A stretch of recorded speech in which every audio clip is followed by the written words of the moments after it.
We design our speakers so that they conform to the needs of the buyer rather than forcing the buyer to make massive changes in their living environment. One of the biggest things that the product needed to do was fit within a domestic environment that didn't have a lot of space.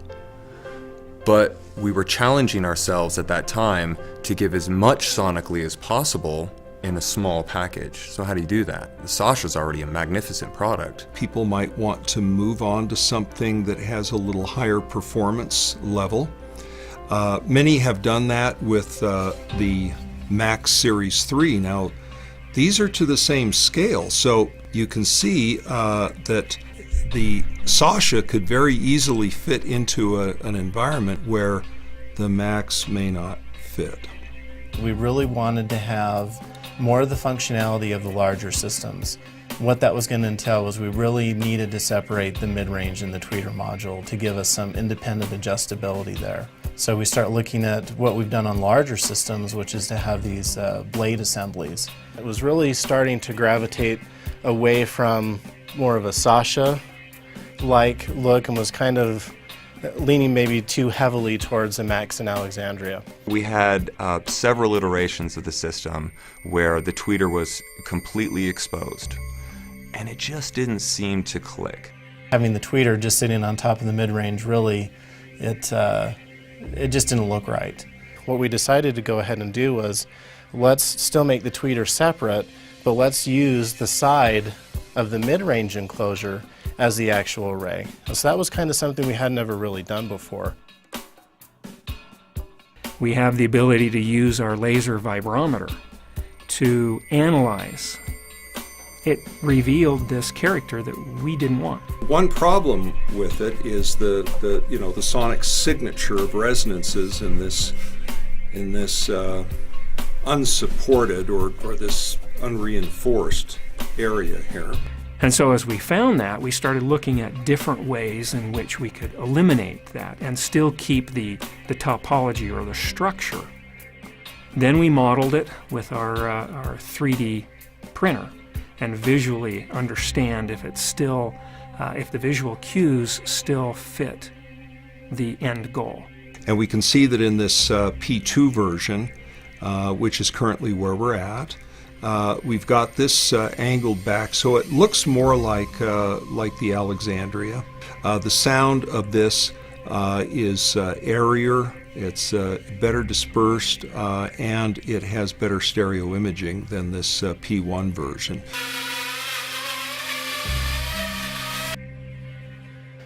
Form follows function, and so first we want to nail down the function of it, and then we work on the form. If we weren't worried about propagation delay and time alignment and those things, pretty much at that point we can just design however we want it to look. And so if it looks great, throw our drivers in and we're done. The prototypes are built and brought into room number 2. So the product's placed in its position where we're going to be listening. The rooms down at the factory, they're smaller down there. They're more purpose-built to create a particular type of environment. That's where the gross measurements are done, 5 to 10%. Listening to it down at the factory, is everything balanced? Does it sound like a good system should sound? By the time we get up here to the Wilson Music Room, this is a place where we're 1 or 2%. Does it sound like real music? That's the reward for me when we bring the system up here. Presence in the lower part. This room, which is a beautiful room to listen to music in, and it tests the speaker in different ways. It's a big enough room that you have to push it harder. So then when you come back to this other. The component values we're working with at this stage is 1 to 2%.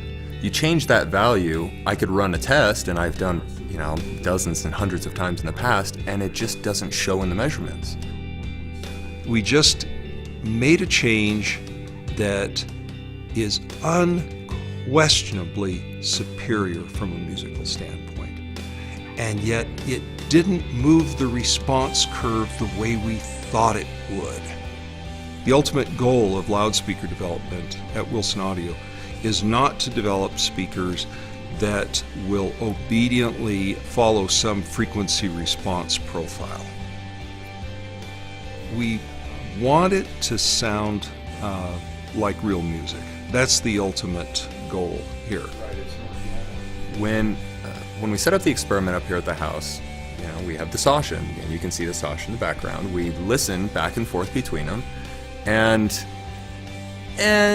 Alexia did a little bit better than Sasha. That wasn't good enough for us. We wanted it to do a lot better. We wanted to switch over to the XLF and start hearing really significant similarities between the two.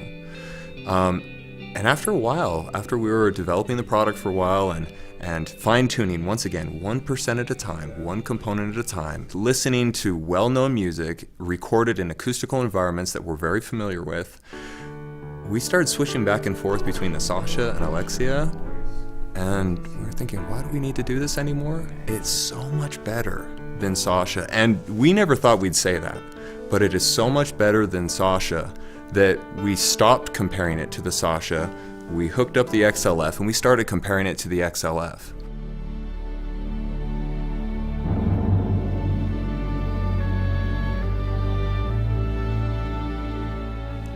You have to have a vision of what it is you want.